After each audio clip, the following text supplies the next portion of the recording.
Hello everyone, स्वागत है आपका Rohit study classes YouTube channel पर। आज मैं बात करने वाला हूँ पास्ट टेंस के बारे में।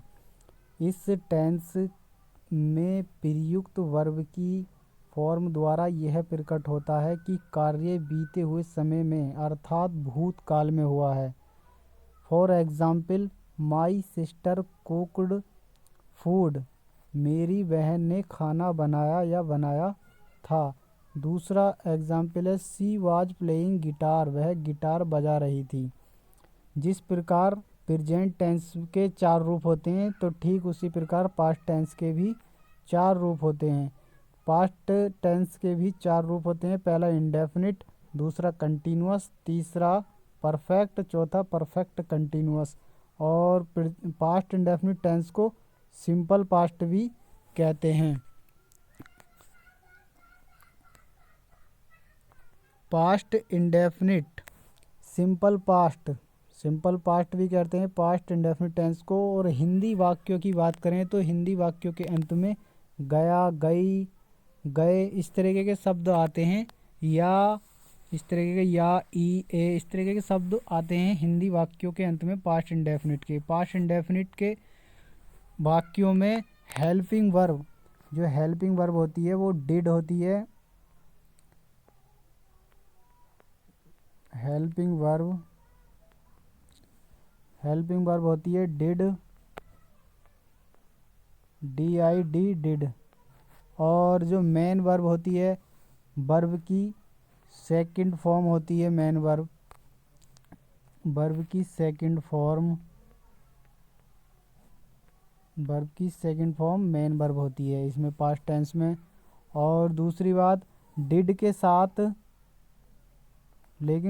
साथ वर्ब की फर्स्ट फॉर्म यूज की जाती है। डिड के साथ वर्ब की फर्स्ट फॉर्म, डिड का प्रयोग नेगेटिव इंट्रोगेटिव वाक्यों में होगा तो उसके साथ वर्ब की फर्स्ट फॉर्म यूज होती है। आगे बात करते हैं, जैसे कि अफर्मेटिव सेंटेंस के लिए स्ट्रक्चर है ये। तो यहाँ पर सबसे पहले सब्जेक्ट आता है। सब्जेक्ट कुछ भी हो सकता है, जैसे ही, she, it, I, we, you, they, other singular plural noun हो सकता है। इन सभी के साथ वर्ब की सेकंड फॉर्म आती है, second form of verb plus object. तो ये अफर्मेटिव का स्ट्रक्चर होता है। एग्जाम्पल, इसके पहला वाक्य, Nitin purchase a car. Nitin ने एक कार खरीदी। तो नितिन यहाँ सब्जेक्ट है, परचेज वर्ब की सेकंड फॉर्म है, ए कार ऑब्जेक्ट है। दूसरा वाक्य, Tushar wrote a novel. Tushar ने एक उपन्यास लिखा। तीसरा वाक्य, वी कलेक्टेड मनी। हमने पैसे इकट्ठे किए। चौथा वाक्य, the student participated in the competitions. विद्यार्थियों ने प्रतियोगिता में भाग लिया। निगेटिव सेंटेंस के लिए फार्मूला है सब्जेक्ट और सब्जेक्ट के साथ plus did plus not plus first form of the verb object complement. जैसे कि मैंने अभी बताया था आपको, डिड के साथ वर्ब की फर्स्ट फॉर्म, तो यहाँ पर डिड है, डिड के बाद नॉट, और ये फर्स्ट फॉर्म का यूज़ होगा मेन वर्ब के रूप में। आगे बात करते हैं इसके एग्जाम्पल के बारे में। तो इसका जो पहला एग्जाम्पल है, Nitin did not purchase a car. ठीक नोट लगा दिया यहाँ पे, सारे वाक्य बिल्कुल सेम टू सेम है। नितिन ने एक कार नहीं खरीदी। दूसरा, Tushar did not write a novel. Tushar ने एक उपन्यास नहीं लिखा। तीसरा, we did not collect money. हमने पैसे इकट्ठे नहीं किए। चौथा, the student did not participate in the competition. विद्यार्थियों ने प्रतियोगिता में भाग नहीं लिया। आगे बात करते हैं इंट्रोगेटिव सेंटेंस। तो इंट्रोगेटिव सेंटेंस का जो फार्मूला होता है, तो उसमें सबसे पहले डिड आता है, और डिड के बाद सब्जेक्ट प्लस वर्ब की first form plus object plus question mark. इसमें ही, सी, इट मतलब सब्जेक्ट रूप में कुछ भी हो, सबके साथ डिड ही आता है।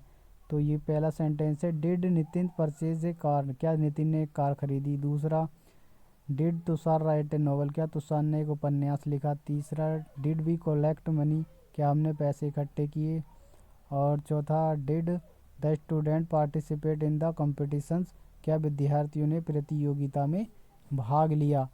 अगर वाक्य इंट्रोगेटिव सेंटेंस सेकंड टाइप का आ जाता है, जिसमें बीच में आते हैं कब, क्यों, कहाँ, कैसे।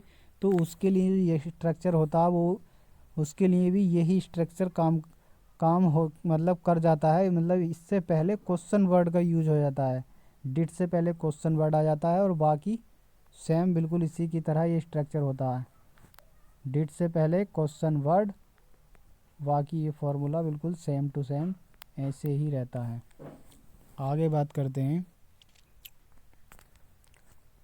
इंट्रोगेटिव निगेटिव सेंटेंस के लिए जो फार्मूला होता है।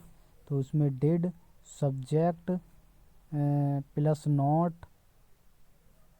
प्लस वर्ब की first form plus object plus question mark. तो पहला sentence, did Nitin not purchase a car. तो इसमें ध्यान रखना है इंट्रोगेटिव निगेटिव सेंटेंस में सब्जेक्ट के बाद नोट लगाना होता है। क्या नितिन ने कार नहीं खरीदी। दूसरा, did Tushar not write a novel. क्या तुषार ने एक उपन्यास नहीं लिखा। तीसरा, did we not collect money. क्या हमने पैसे इकट्ठे नहीं किए। चौथा, did the student not participate in the competition. क्या विद्यार्थियों ने प्रतियोगिता में भाग नहीं लिया। आगे बात करते हैं use of past indefinite tense. Past indefinite tense का प्रयोग, जैसे कि यहाँ पे पहला वाक्य है, पहले जो परिभाषा दे रखी है यहाँ पर, जब कोई क्रिया पास्ट में किसी निश्चित समय पर समाप्त हुई हो परंतु समय ज्ञात ना हो तो पास्ट इंडेफिनिट का यूज किया जाता है। जैसे कि she went to zoo with her father. वह अपने पिता के साथ चिड़ियाघर गई। दूसरा है पास्ट की किसी घटना के लिए जब समय ज्ञात ना हो तो पास्ट इंडेफिनिट का यूज करते हैं। जैसे they visited golden temple yesterday. वे कल स्वर्ण मंदिर गए थे। आगे बात करते हैं तो यहाँ पर पास्ट टेंस का यूज किसी आदत को प्रकट करने के लिए भी किया जाता है। जैसे कि Rohit ate eggs in his childhood but now he is a vegetarian. मतलब रोहित अपने बचपन में अंडे खाता था, वट लेकिन नाउ अब ही इज़ ए वेजिटेरियन, लेकिन वह अब शाकाहारी है। तो इस तरीके का आदत भी प्रकट करने के लिए यूज किया जाता है। यहाँ पर जो ये वाक्य दे रखा है यहाँ से, तो यहाँ पर आदत प्रकट हो रही है, Rohit ate eggs in his childhood. तो यहाँ से यहाँ तक आदत प्रकट हो रही है, लेकिन आगे जो सेंटेंस है what now he is a vegetarian, तो यहाँ पर इस बात को, ये काम अब नहीं हो रहा है, तो यहाँ पर पिछले वाक्य में आदत प्रकट हो रही है।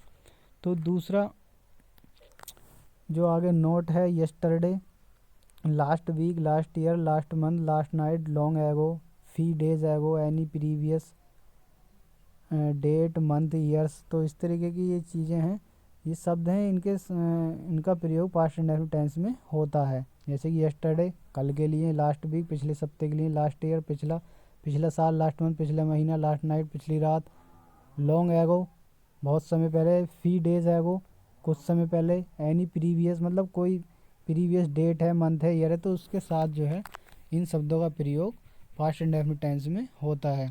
वीडियो आपको पसंद आई हो तो लाइक करो, चैनल को सब्सक्राइब करो। Thank you for watching this video.